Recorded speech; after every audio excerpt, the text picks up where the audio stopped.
હું અર્ચના કિરણ દોશી જય ભારત સાથે જણાવવાનું કે હું સુરત એસપીસી બોર્ડની મેમ્બર છું અને હું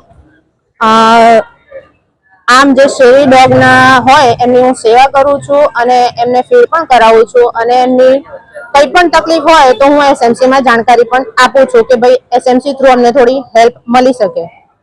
તો જેટલા ટાઈમથી હું સેવા કરું છું એટલા ટાઈમમાં જેટલી પણ વાર એસએમસી માંથી હેલ્પની વાત થાય ત્યારે એસએમસી અમને અવોઇડ જ કરે છે. એમાં ખાસ આ બતાવવાનું મારે આ ફોટા સાથે હું બતાવું છું. આ જે સ્ટ્રીટ ડોગ છે એને કેન્સર થયેલું છે.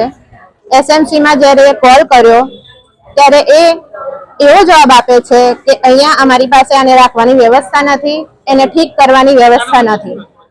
આ ખાલી માત્ર એક જ ફોટો છે. એના ઉપર જે છે તે ડિસેમ્બર છે, બરાબર છે. હવે આ એક જીવનો રોગ એવો છે કે કોરોના ટાઈપ છે, બરાબર છે. તો આ જીવને તમે બીજા ડોગની જોડે મૂકશો તો એ રોગ એને પણ થઈ શકે છે. સામાન્ય ડોગને પણ આ રોગ એની જોડે રહે તો એને થઈ જાય છે.